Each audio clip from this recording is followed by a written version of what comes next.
Next up, we have Michel Shamy, who is coming to us from the Departments of Medicine and Epidemiology at the University of Ottawa and the Ottawa Hospital Research Institute.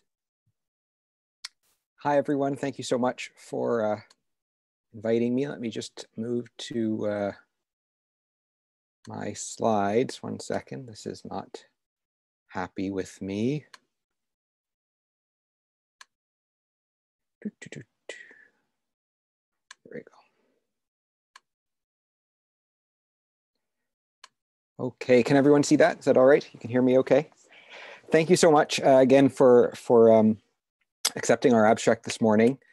Some disclosures just off the top. First of all, I'm quite cognizant of the fact that I'm not a philosopher. I'm the first non-philosopher to be speaking to you this morning, and really appreciate your insights into the work that we've been doing.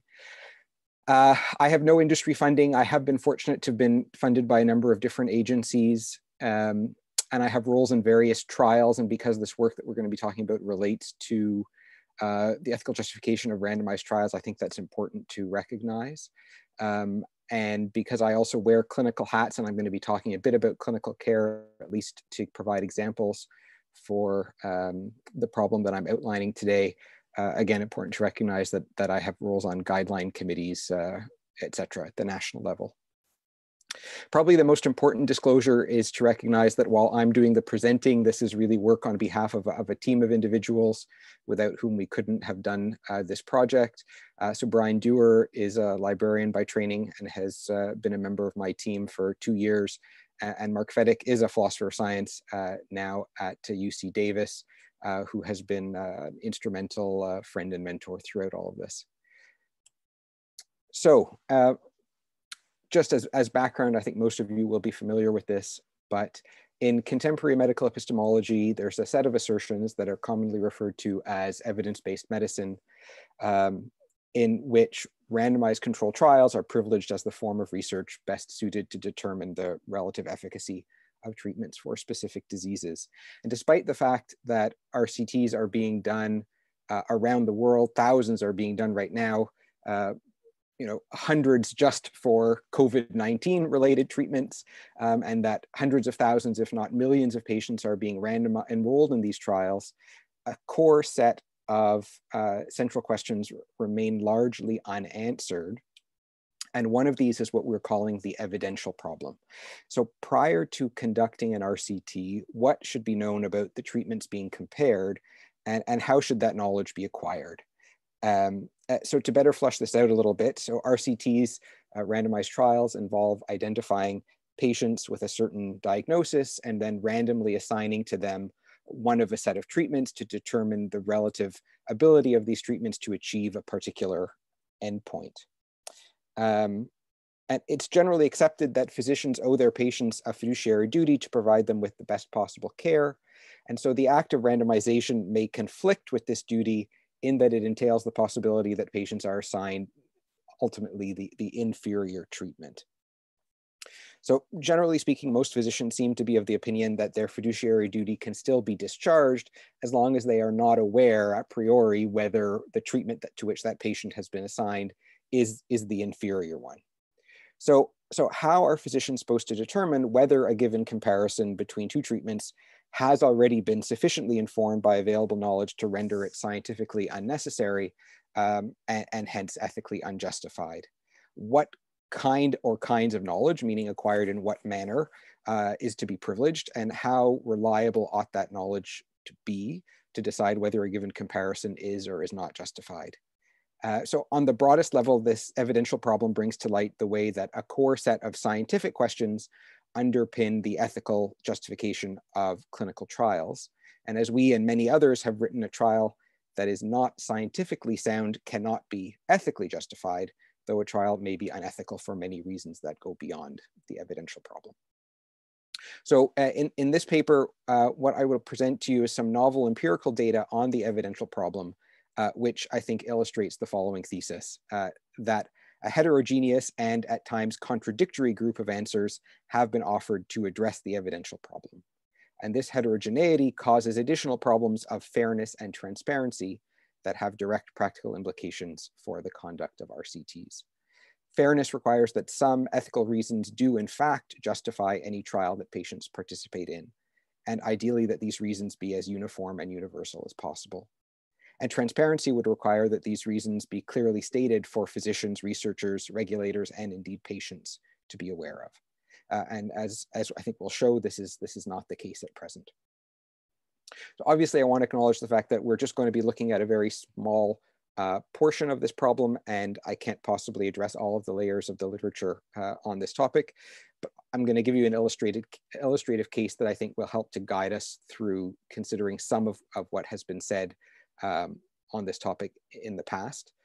The case is also useful, I think, in recognizing that many of you may have particular intuitions that it is not really useful to ask this question in the abstract about the general justification of RCTs, a general evidential problem, and that really we should always be focusing on the particulars of any particular trial.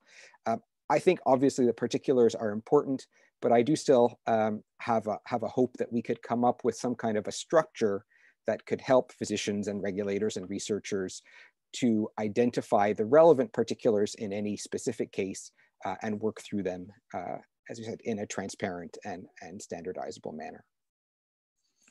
So here's the case to help us. So in my clinical life, I'm a stroke neurologist, and so stroke is a condition in which a blockage in blood flow causes an interruption in blood to part of the brain.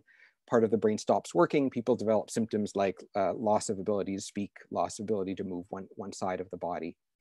And as of the mid to late 1990s, we developed a novel treatment in cases of stroke, namely the administration of what was called a thrombolytic or a clot-busting drug that could try to melt away that blockage, and if given quickly enough, could reverse the patient's symptoms and leave no residual deficits.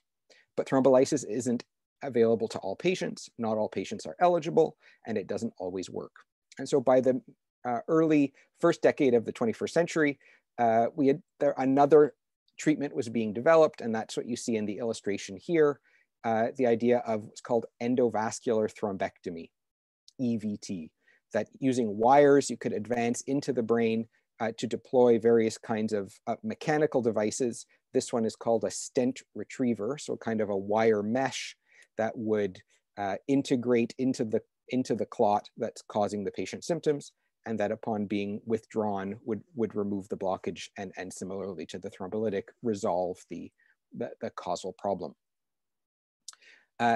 Now, despite a lot of clinical experience being accrued in that first decade of the 21st century, there was as yet no randomized clinical trial demonstrating the superiority of this approach with or without the chemical thrombolysis. And so a number of RCTs were undertaken. And in late 2012, early 2013, 3 large-scale, well-conducted, multi-center randomized trials, all published in the New England Journal of Medicine, came out and said that the addition of endovascular thrombectomy on top of chemical thrombolysis did not advantage patients. And yet, despite this, there was a very strong belief within the community of experts that EVT was in fact effective. And a number of groups said, no, we need to do more trials. So would it really be ethically justified, essentially, and scientifically justified for yet another RCT of EVT to have been conducted in that environment? So I was a stroke fellow in Calgary in 2012 when this was being debated, and my supervisors were arguing about whether they should put together yet another trial. So the question was whether that strong belief in the efficacy of endovascular thrombectomy acquired not from an RCT, but from clinical experience and mechanistic reasoning was good enough to conduct another trial or not. So this was the evidential problem in action. So what kind of approaches were available to us and are kind of widely recognized in the medical community for this kind of a problem? As I suggested earlier, there's a strong sense within the medical community that the answer to the evidential problem rests with some appreciation of uncertainty surrounding the central question of the trial. And this state of uncertainty is commonly referred to as equipoise, a term that was introduced in 1974 by American legal scholar Charles Fried. So Fried, shown here, argued that physicians would only be justified to enroll their patients into trials if the physician herself or himself was undecided, i.e. did not have a preference about the relative merits of the treatments under investigation. And a physician who held the opinion that one treatment was superior to the other would lack equipoise and would be ethically prohibited from enrolling patients into that trial. So Fried's concept of equipoise remains popular, especially in Europe, where it's often referred to as the uncertainty principle. So Fried's version of equipoise has been criticized for decades, and I don't need to go through all of that. But what I'd like to draw your attention to is the way in which Fried's equipoise struggles with the problem of heterogeneity being our theme today. So first off, by locating the response to the evidential problem in an individual physician's beliefs, Fried's equipoise necessarily expects that there will be many different criteria advanced to address this question, and hence that there can be no standard response to the evidential problem. Namely, that different physicians will be expected to have different beliefs about the relative efficacy of treatments, and hence whether a given patient should be enrolled in a given RCT. Further, Fried's equipoise depends on a physician maintaining intertemporal consistency of belief, or the fact that their personal beliefs are not going to be changing randomly over time. And this is probably an unfair expectation, given that physicians' beliefs change frequently in response to new knowledge and clinical experience, and this has been shown many times. An important criticism of Fried's work was published in 1987. So this is Benjamin Friedman, then of McGill, who proposed a revision of equipoise that he called clinical equipoise, which argued essentially that the evidential problem could be resolved by the presence of a multiplicity of opinions, by the presence of heterogeneity that he called honest professional disagreement. So the presence of heterogeneity was justification for doing a trial that would indeed try to resolve that multiplicity of opinion. And Friedman's RC clinical equipoise remains the most commonly used standard for answering this evidential problem in the medical literature, and in fact, as it is kind of generally understood, kind of gets thrown out as, oh, well, there is equipoise or there isn't equipoise, and things are often left at that. And in important regulatory documents, for example, the American Common Rule and in the Canadian Tri-Council Policy Statement on Research Involving Humans, this concept is cited, but really is not interrogated in any particular way, nor is it really kind of operationalized to help researchers or physicians to kind of to follow it. Now, as I said, this concept has also been criticized extensively, and there are a number of recognized limitations. If disagreement is a core factor here, how do we determine whether that disagreement is present, how much disagreement is necessary, what is the community within which that disagreement should be identified? So looking back at the example of that clinical trial put forward in Calgary, so that trial ended up happening. It was called ESCAPE. And it was done. It was, again, a successful trial published in the New England Journal of Medicine, yada, yada, yada. But the question of whether it really was scientifically and ethically necessary remains an open question. So from the perspective of Fried, certainly there was not individual physician equipoise in the way that he would have imagined. From the perspective of Friedman's community uncertainty, then certainly from no structured survey or opinion poll was conducted, but there was certainly, based on what we saw, there was no sense in which a significant minority disbelieved in EVT's efficacy, at least within the community of experts who were engaging with it most directly. So what are the implications of this? The implications are that individual patients were harmed. So this is a real case of a real patient who was considered for enrollment in the trial.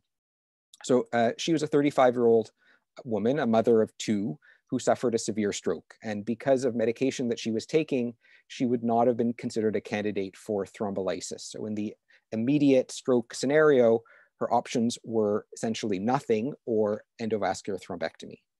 And outside of a trial context, I can guarantee you that she would have received EVT immediately.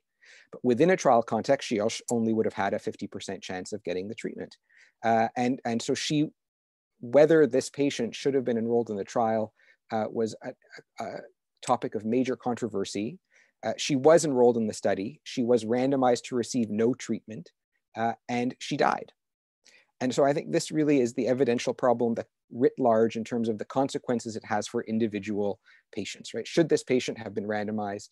Should this study really have been done? Did we really need it?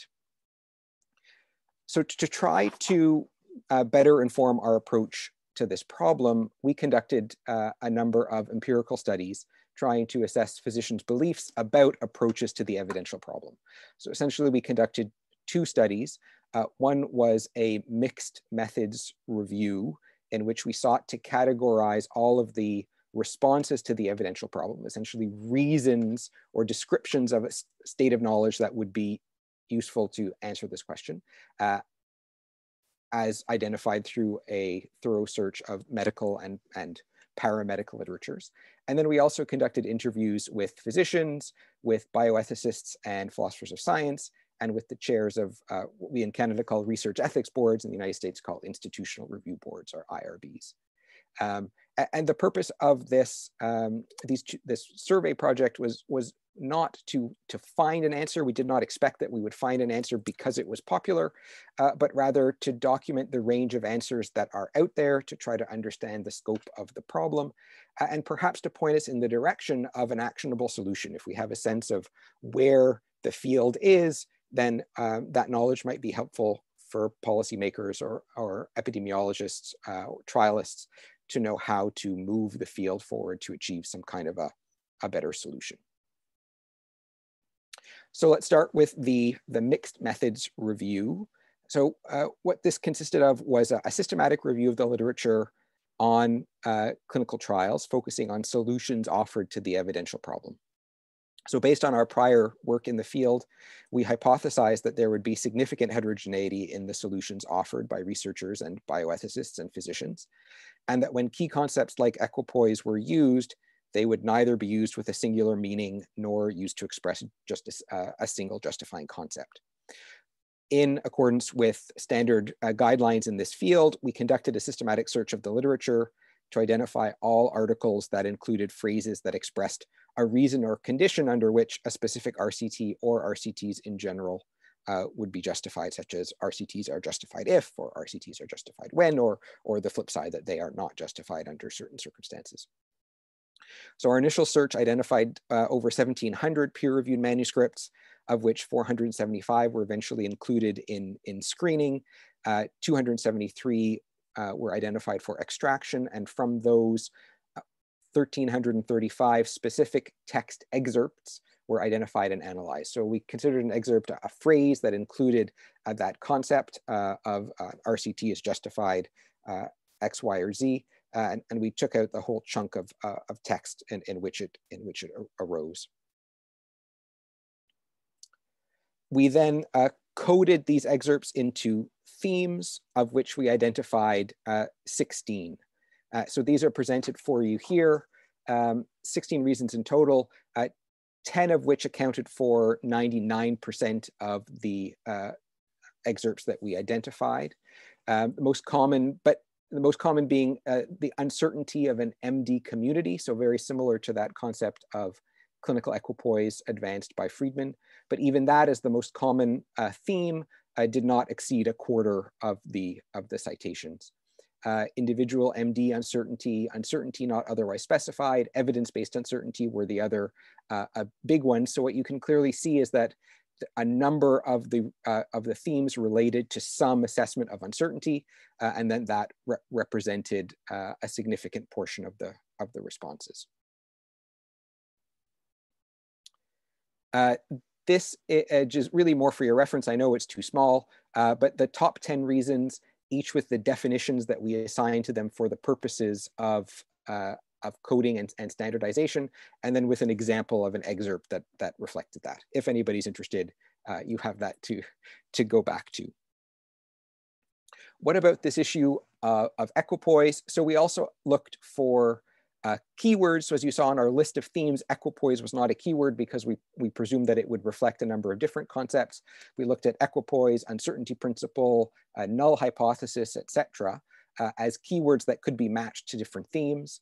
Equipoise was the most commonly used of these keywords, and it was associated, not surprisingly perhaps, with a number of different themes, most commonly again being the uncertainty of an MD community, uncertainty not otherwise specified, basically just saying there should be uncertainty, and then an individual physician's uncertainty.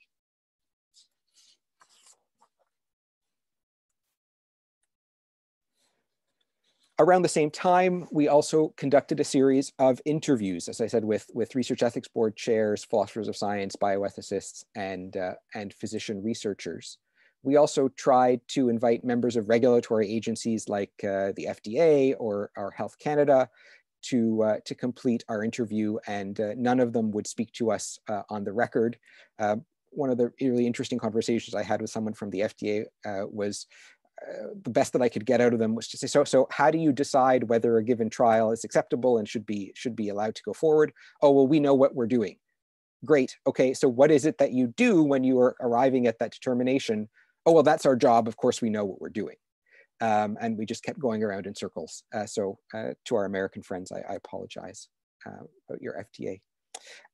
So we asked a standard set of questions to the 45 respondents who participated in our survey. I am greatly appreciative to all of those who took the time to talk to us. A number of those questions pertain to issues in general, and then some specifically to equipoise. And I want to look specifically at the equipoise related questions for you today. So in among our 45 respondents, equipoise was defined 7 different ways. 2 respondents could not define it, and 1 research ethics board chair had never heard of it, which was a bit concerning. There was significant variability in definitions offered between groups of respondents and within groups, though perhaps it's good to know that the philosophers of science were the most consistent. They were the least heterogeneous in only offering 3 definitions of equipoise, whereas the physicians offered 5 and the research ethics board chairs offered 7. So the most common definition matched closely with Friedman's concept of clinical or community equipoise, and others related it to uncertainty as based on some assessment of the literature or on individual MD uncertainty. And I've given you one of the quotations here that came from a prominent researcher who said, "I remember when I first heard it and I didn't know what it meant. And I asked someone what it meant and they gave me an answer. And I asked someone else and they gave me a totally different answer." So that was great. We also asked them to operationalize equipoise, to give us some sense of how one might turn the concept into an actionable series of steps. We received 7 different ways of operationalizing the term, the most common of which, though accounting for only 1/3 of the responses, was that you operationalized equipoise in relation to some form of a literature review. Though other responses included, for example, equipoise obtained if the research ethics board felt that equipoise obtained, or for example, that if the principal investigator of the study who was coming to the research ethics board to argue that his study should be approved, his or her study should be approved, that if that person said that there was equipoise around the question, then the research ethics board accepted that as given. And in fact, one of our investigators had this to say, "Well, I think it's like any scenario, you're making an argument. Your thesis is that there is equipoise, and then you have to go out and convince people that there is."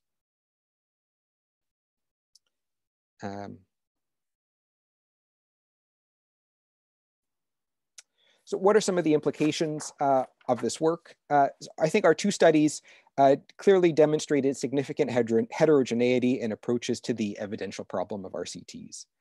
We have 10 commonly discussed reasons in the literature to conduct RCTs across as comprehensive a sample as we could potentially put together, of which the concept of equipoise was commonly, frequently mentioned, but in relation to, again, a number of different concepts, both in the medical literature and in interviews. So what are the implications of these findings? This heterogeneity of approaches to the evidential problem, I think, creates a problem of transparency. So for example, simply referring to equipoise, as is commonly done, is insufficient to convey what a particular researcher or clinician is thinking. Our 45 interviewees, for example, defined it 7 different ways. If an investigator invokes equipoise to an REB and simply means his or her own uncertainty, but an REB presumes that a systematic literature review has been completed, then that's a problem, and the REB will have been misled about the scientific merit of a potential RCT. This finding adds to existing issues with transparency around clinical trial ethics, in that prior work, some of which we've done, suggests that the fundamental ethical principles or assumptions underlying RCTs are rarely discussed or made explicit, at least in relation to individual trial protocols. So we looked at a sample of 200 RCTs published in major journals, New England Journal and JAMA, and found that only 10% of them made any reference to equipoise, though it was specific, considered a common and important concept.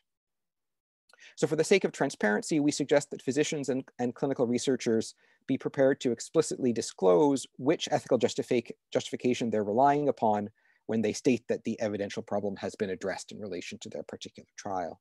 But this requires also that they know which ethical justification they are in fact relying upon. And therefore, physicians must be able to logically distinguish between the different ethical concepts that they're using and its alternatives. So maybe our studies can be seen then as a catalog of the different reasons that are currently in use and may help physicians and researchers to identify their own practices or their own approaches and beliefs from among this catalog. The heterogeneity of approaches also introduces a problem of fairness. So by fairness, we mean the standard application of a given test or criterion.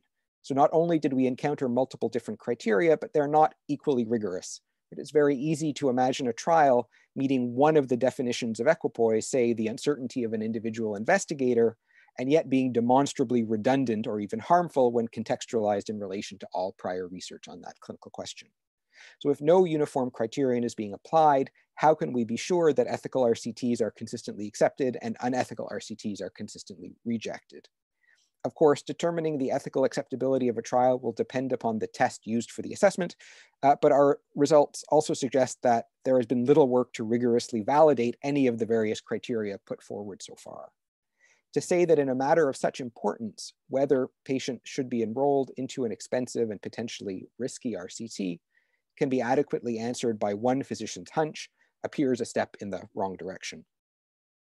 As the culture of modern medical research generally recognizes the superiority of systematic literature reviews over individual physician opinion or group consensus for answering questions about treatment efficacy, this approach may serve as a core component of an operationalizable and standardizable response to the evidential problem going forward. Researchers are also troubled by a risk of self-dealing. So in the course of our interviews, several research ethics board chairs reported relying, either in whole or in part, on principal investigator attestations to determine whether equipoise obtained around their trial. So remember that the PI of a study is the one who has designed it, who wants it to be accepted, wants it to be successful, and to enroll patients. And often she or he is financially and professionally committed to the success of the trial. So if equipoise is to be determined by research ethics boards who rely upon the attestations of PIs seeking approval from the REB to determine whether it obtains, then the requirement to achieve equipoise becomes at best circular, if not overtly conflicted. And as many of our respondents implied, convincing a research ethics board of equipoise's existence seemed like just another hurdle to overcome before getting a trial off the ground, and not an important guardrail that protects patients from potentially fatal harm. Equipoise, as currently understood, is clearly not a sufficiently rigorous, fair, or transparent test, and replacing it with a different response to the evidential problem is clearly indicated. But what might that response be? How might the field of research ethics move forward in relation to this problem? So this is not meant to be exhaustive or complete, but we suggested a 3-step test for establishing whether an RCT is scientifically justified and hence ethically acceptable. One, that its question has not already been answered, i.e. that it's not redundant, as established through some thorough review of the literature. that a vague statement of uncertainty or an individual physician's hunch is not enough. Asking whether the proposed treatment is scientifically plausible, meaning that standard care is not excluded. In other words, some tests to establish that the patient is unlikely to be harmed or deprived of quality care by being enrolled in the study. And finally, whether the trial is going to be conducted with the necessary scientific rigor that would make it acceptable to the community of experts, regardless of its outcome, remembering that a badly done trial is a wasteful trial, and a wasteful trial is an unethical trial. Simply requiring perhaps that research ethic boards, reviewers, funders formally work through these questions or some selection of these questions and other criteria would at least, I think, be a step forward. That the process of applying these questions to a given trial is not spelled out in more detail allows, again, I think, for the recognition of the importance of specifics of individual cases and particulars, and for the use of existing and discipline-specific protocols, methods, and procedures. I want to thank many colleagues, supporters, and mentors who have helped with this work along the way.